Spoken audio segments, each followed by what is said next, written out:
¿Qué tal? Seguimos para fortuna nuestra y siguiendo un poco la línea del Instituto Estatal de Radio y Televisión de Baja California Sur, en esta ocasión en las instalaciones del Instituto Tecnológico, un majestuoso centro de estudios que le ha brindado a muchas generaciones la formación y que también, afortunadamente, esta formación ha tenido enfoques muy importantes para el desarrollo local y regional si hablamos del noroeste. Esta mañana nos acompaña, dando marco también a un mural que del 45 aniversario se hiciera bajo la dirección de Margarita Mendiola, un artista con un enorme arraigo en Baja California Sur, a quien admiramos mucho. Hoy, en ese marco, recibo al doctor Lorenzo Fidel Cota Verdugo. Muy bienvenido, doctor. Muchísimas gracias, gracias por la invitación. En días pasados tuvimos la oportunidad de asistir a uno de los conversatorios que se organizaron alrededor de la Semana del Posgrado en Baja California Sur. Y me llamó muchísimo la atención ver la participación clara, transparente, sesuda en sus reflexiones, doctor.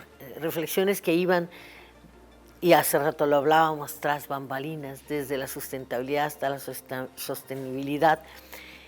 En Baja California Sur, particularmente una ciudad como La Paz, con una serie de crisis, pero también con una serie de oportunidades. ¿De qué hablaba, doctor, en ese momento? Bueno, hacíamos en ese momento hincapié en una reflexión acerca de los factores, sociales y los factores ecológicos que permean hoy por hoy en los grandes problemas que tenemos en las sociedades, en las zonas urbanas, en las ruralidades, que tenemos problemas respecto al abastecimiento de los recursos naturales, que ya la naturaleza por sí misma empieza a tener, y en un paso bastante adentro, respecto a la escasez de estos recursos en función del consumo y de la demanda creciente día con día, en función de muchos otros factores, ¿no? La sociedad tiene una idea de lo que es el consumo, tiene una idea de lo que es pagar un producto que una empresa produce, y finalmente alimenta esta dinámica entre lo que necesita o a veces no necesita pero lo demanda, y finalmente el impacto a los recursos naturales pues ha tenido una severa crisis, ¿no? En ese sentido, de tal manera que hoy por hoy los stocks de lo que tenemos todavía disponible van en franca disminución. Entonces, uno de esos factores pues es la conciencia social, la ética social. Las personas actúan y escuchan una serie de consejos para ser sustentables y sostener ese medio ambiente todavía en el esquema de que los demás o las generaciones que vienen puedan seguir disfrutando de lo que hoy tenemos. Sin embargo, la gente actúa de otra manera, es decir, escuchamos los consejos, pero en realidad nuestra vida camina hacia otro rumbo, ¿no?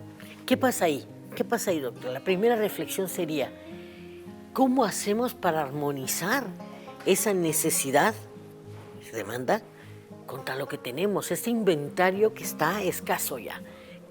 ¿Por qué no logramos incidir en el ciudadano? Bueno, definitivamente una de las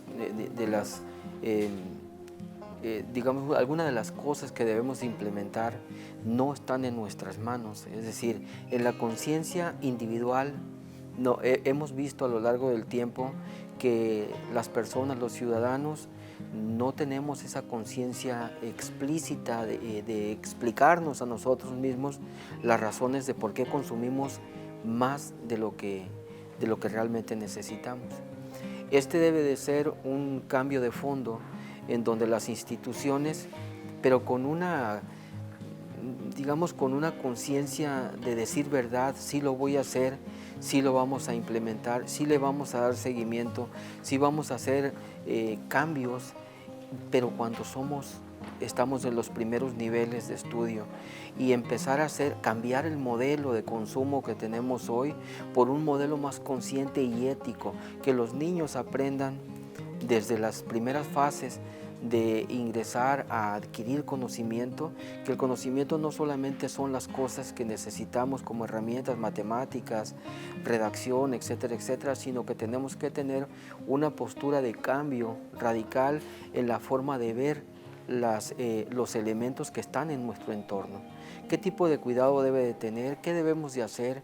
¿Cómo llevar algunas prácticas, llevarlas a cabo y poder ir haciendo parte de nuestra cultura, pero desde que somos pequeños? Los que ya somos, digamos que estamos ya en este nivel, ya es muy difícil cambiar. Le pongo un ejemplo, en alguna de las clases, haciendo un pequeño experimento acerca de la huella ecológica, pues hice ahí un test y puse en práctica algunas cosas relacionadas con el consumo del agua. Entonces, dentro de las respuestas, las personas utilizan la que menos utiliza tiempo para el baño son 10 minutos y la que más hasta 1 hora y media para bañarse. Pero el detalle es que nadie cierra las llaves de la regadera, porque se combinan entre fría y caliente y no hay un dispositivo que pueda mantenerlas en esa combinación, sino que el agua se está tirando o los 10 minutos o la 1 hora y media. Entonces en realidad necesitamos 20 litros como máximo para bañarnos y tiramos 250.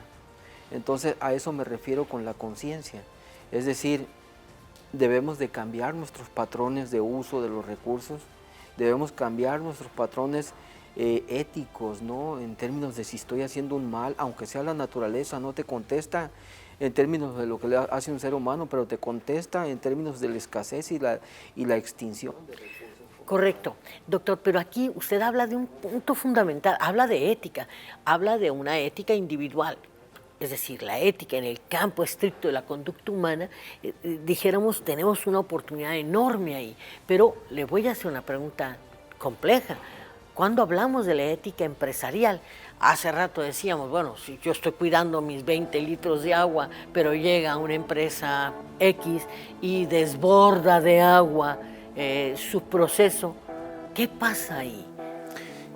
Era parte de lo que seguía, ¿no? Porque va por niveles. En realidad, las empresas juegan un papel importante en la producción. El detalle en términos de la ética de las empresas, que es todo un tema, ¿sí? En donde ellos hacen una misión, hacen una visión, generan conducta ética, generan principios y valores.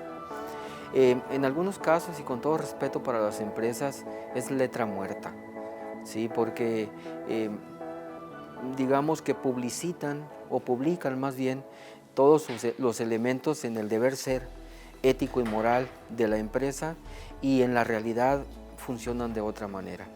El sistema en general no le interesa realmente qué cantidad de agua, por ejemplo, tenga que necesite para su producción, dado que no utiliza esquemas que le permitan ahorradores, no todas, porque hay algunas empresas que sí tienen prácticamente una tecnología de punta muy bien definida para poder medir, para poder consumir, para poder hacer ahorros a la hora de la producción. Sin embargo, el agua que está asociada a la producción es realmente la que tiene el mayor volumen de gasto. La cuestión es la siguiente: en el papel en el desarrollo de la ética individual, maestros como usted y maestros desde niños más pequeños tienen un papel fundamental, es decir, es el rol que les toca. Pero en el caso de las empresas, doctor, ¿quién es ese maestro? O sea, ¿a quién escucha esa empresa? En realidad, por ejemplo, acá podríamos en la ética individual poder influir en una conciencia que está francamente en crecimiento, en alguien que apenas está desarrollando, digamos, sus elementos para poder ser el ciudadano que va a ser más adelante.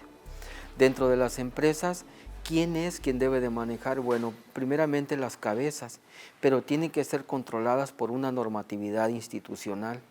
Es decir, el gobierno, a través de la institución que le corresponda, debe de generar, que la hay, la normatividad suficiente, pero realmente donde está el punto de quiebre entre estas dos cosas, normas hay, personas en las empresas con un alto grado de ética, en esos términos la hay. Sin embargo, no hay una supervisión, no hay un camino en donde el propio gobierno, como la parte que dirige, que rige todo esto, vaya realmente. Y si la hay, en muchos de los casos o en algunos recursos que son estratégicos como el agua, pues hay otras cosas que no son decibles, ¿no? Pero esas relaciones oscuras que se fomentan entre empresas y quienes van, dirigen y hacen, pues también le dan un golpe duro al consumo de recursos, porque la forma en que se dio el permiso o se siguió el camino, pues no es la más correcta. Es decir, ahí hay cosas oscuras que no podemos controlar y eso pues echa a perder el modelo y eso pues echa a perder a las personas y realmente pues es una relación unilateral, hasta allá se va, hasta ese momento, y en esa relación pues hay un ganador y otro ganador, porque la relación es ganar-ganar. Yo gano por A y yo gano por B, pero realmente estoy infringiendo la norma que corresponde al deber ser del momento en que se esté pues revisando, ¿no? En el consumo especialmente del agua y algunos otros recursos, ¿no?